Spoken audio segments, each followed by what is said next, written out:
De volta com o programa Universo Mais e o nosso quadro Fique Ligado com Brooke Oliver dessa semana traz mensagens de perdão, filmes com mensagens de perdão. Brooke, ansiosa por essas dicas. Oi Dani! Oi pessoal do Universo Mais, feliz 2022! Sim, Brooke Oliver aqui com hashtag Fique Ligado! As suas dicas de filmes, séries, YouTube, podcast, literatura, música e muito mais. Esse ano que eu tô fazendo as contas, 18, 19, 20, 21, 22, quinta temporada de Brooke Oliver aqui no Universo Mais. Então, um ano cheio de coisa boa, viu? Mercúrio tá com tudo, então Brooke Oliver tá chegando. Dani, você me pediu aí filmes que falam sobre perdão. Foi difícil achar, mas eu achei 3 bem bacanas que eu vou passar pra você agora. Pegue a sua pipoquinha da Mulher Maravilha e vamos começar com o primeiro, que é um filme de 2017, que é A Cabana. Quem nunca assistiu, quem nunca leu esse livro maravilhoso, que conta a história de um pai, né, a tragédia, né, que perdeu a filha e ele vai morar numa cabana. E esse filme de 2017 fez muito sucesso porque traz aí a Octavia Spencer como um grande ser de luz que aparece para trazer para ele a esperança e o perdão. Sim, todo mundo conhece esse maravilhoso filme, mas eu precisava trazer para vocês. Esse filme está disponível no Telecine. Se você tem um aplicativo, se você tem esse Telecine, assista novamente nessa semana do perdão aí para você começar o ano com bem com a vida, né? A segunda dica de hoje é um filme muito bacana de 2014. Cristina. O filme chama Entre a Vingança e o Perdão. Também conta mais ou menos a mesma história, né? Um pai tem uma tragédia, perde as filhas e a esposa, né, num grande acidente, numa grande tragédia, e ele resolve ficar distante da sociedade quando 2 meninas, 2 crianças aparecem na vida dele para trazer novamente o frescor da vida e o frescor da esperança. É lindo e mexe com a alma desse personagem. Esse filme está disponível no Amazon Prime, Entre a Vingança e o Perdão. Terceira dica é um filme maravilhoso da Angelina Jolie dirigindo. Sim, esse filme foi até indicado ao Oscar, que chama Invencível. Esse filme é de 2015, que conta a história de um cara que se perdeu, na verdade, né? Teve um acidente, ele se perdeu, ficou 47 dias no mar e depois foi resgatado pelos japoneses.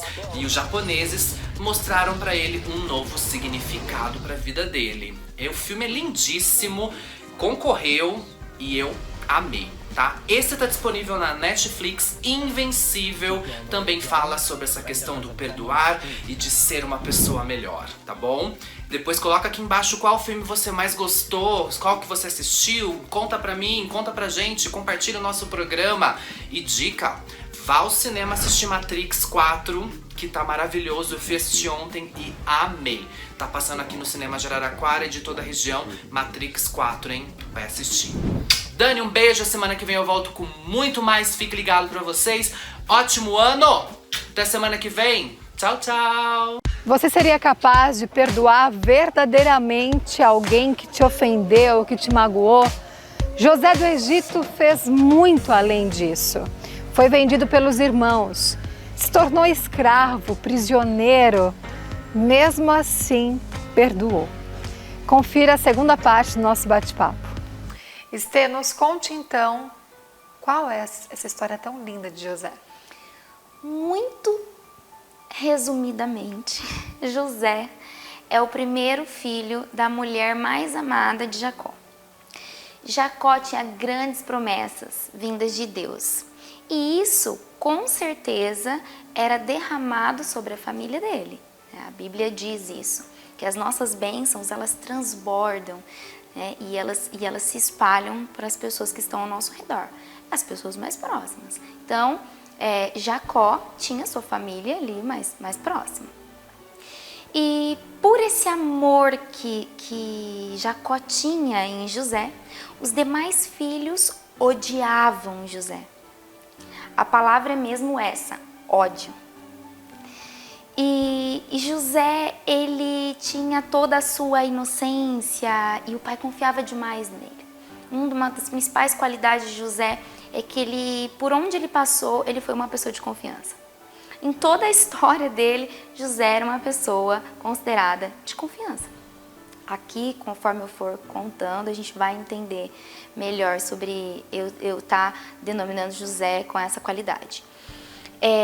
O pai de José, Jacó, conhecia os filhos mais travessos e pedia para que José ficasse vigiando eles e contasse para ele o que eles estavam fazendo e onde eles estavam. E José fazia assim, porque ele obedecia ao pai. Isso aumentava o ódio deles contra José. Mas o ápice do ódio dos irmãos era José e mais 11 irmãos, mas Benjamim ainda era muito novo. Benjamim era irmão de José por parte de pai e de mãe. E os outros irmãos não, só filhos de Jacó com as outras esposas e com as servas. Não vou entrar neste detalhe porque nós vamos focar em José, certo? José teve um sonho, 2 sonhos, que os irmãos se curvavam diante dele. E foi um sonho mesmo, não foi estou sonhando acordada e sonho que vou ganhar na Mega Sena. Né, as pessoas vão se curvar porque eu vou ter empregados, Não, ele sonhou de fato, ele dormiu e sonhou. E ele contou para os irmãos.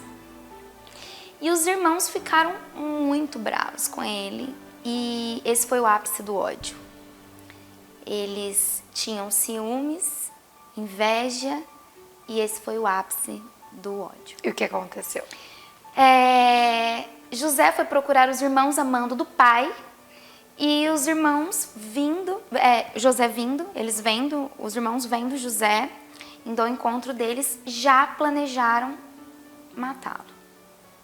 E um dos irmãos falou, não, a gente pode fazer alguma coisa contra ele, para dar uma lição nele, para ele parar de ser sonhador, mas não matar, né? E eles jogaram José no poço. José ficou literalmente no fundo do poço. Enquanto isso, os irmãos lá em cima planejavam se ia matá-lo, se ia castigá-lo, como iria castigá-lo, e nisso comerciantes da época estavam passando, comerciantes de escravos, e os irmãos decidiram vender José como escravo. E assim foi, José foi para o Egito e quem comprou José foi Potifar. Potifar, ele era um dos comandantes oficiais do faraó, um homem de confiança do faraó. E ele foi observando José. E ele viu que José não era um escravo comum. José sabia fazer contas, porque Jacó ensinava José. Por José ser o filho querido de Jacó e ser recíproco, José respeitava demais o pai. Todo o ensinamento que o pai quis dar para ele, ele recebeu. E ele levou isso para a vida. Então, o comandante do faraó percebeu os dons do José e decidiu usar a favor dele. Afinal, era escravo dele. Sim. E colocou ele para fazer as economias da casa dele. E disse, olha, toda a minha casa, minhas economias estão sob seu domínio. A Bíblia diz que José, com outras palavras, mas que José chamava atenção, porque ele era um homem bonito. A Bíblia não fala com essas palavras, mas ele chamava a atenção, ele era um homem bonito e chamou a atenção da esposa de Potifar. E a esposa de Potifar assediou José. E nesse momento, José disse que tudo o comandante havia entregue ao domínio dele, exceto a esposa, é óbvio. Sim. E quando ele disse isso, é uma das coisas mais lindas da história de José. Ele falou para ela, eu não poderia e não posso jamais cometer um pecado desses contra Deus. Então, nesse momento, José mostra que o relacionamento dele era acima de tudo com Deus e depois com as pessoas. É óbvio que Potifar deu uma chance para José e José honrava ele por isso. Mas quando ele justificou para a esposa, ele justificou pelo relacionamento que ele tinha com Deus. E assim José seguiu, sempre honrando. A Bíblia não mostra que ele murmurou por ser vendido como escravo. E nessa situação, ela seguiu dias tentando José. Não foi uma, duas, foram dias. Em uma oportunidade que ela estava sozinha com ele, ela assediou, inclusive fisicamente, e ele correu dela. Só que no que ela puxou ele, a capa que ele estava ficou nas mãos dela. E ela alegou que ele havia assediado ela. E essa é uma das partes mais chocantes, porque traição nessa época era geralmente punido com morte e não com prisão. Mas Potifar mandou prender José. Especulações alegam que Ele sabia a mulher que tinha. Potifar sabia a mulher que tinha. Foi a Dani que falou. Não. Especulações dizem que esse tipo de confirmação, de traição, era pago com a morte. Mas José foi mandado para a prisão. Potifar mandou ele para a prisão. E lá ele também foi honrado. De fato, cada parte da história é muito interessante. A gente fica aqui hipnotizado, escutando. No próximo bloco a gente vai entender a conclusão da história de José. A Ingrid vai falar de que forma a gente aplica todos esses ensinamentos. Daqui a pouquinho a gente conclui. Que mensagem linda! Agora vamos falar de empreendedorismo. E um dos principais desafios que os empreendedores enfrentam é a burocracia de todo o negócio. Entenda mais sobre esse assunto com a Rafaela Reis, trazendo também um recado da Inovamac, uma empresa que traz para sua empresa diversas oportunidades. A burocracia atrapalha muito a nossa vida e não deixa também de atrapalhar a vida dos empreendedores que, ao montarem os seus negócios, encontram muitas barreiras.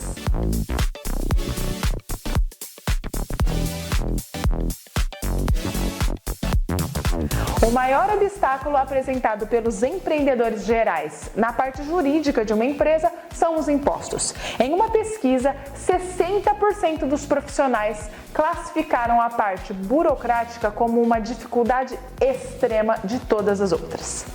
O fato é que ter um negócio sempre vai lhe apresentar dificuldades, desde o projeto, a implementação, o surgimento e a manutenção de sua empresa. E é necessário que, para sua vida ser melhor, você tenha a garantia de que alguma coisa vai dar certo, né? No site da Inovamac, você encontra diversos tipos de equipamentos que vão lhe trazer prosperidade na sua vida financeira. Máquinas seguras, bonitas e muito fáceis de manusear, desde uma máquina de crepe, uma de algodão doce, uma de derreter chocolate, diversas opções que você pode encontrar para alavancar a sua vida financeira. Os desafios vão chegar, não podemos fugir deles, mas existe uma parte em que nós podemos sentir a segurança no nosso negócio. É investir em produtos da Inovamac, que quer despertar em você o espírito empreendedor. Inovamac, movidos pela inovação. Um intervalo muito rapidinho e a gente já volta.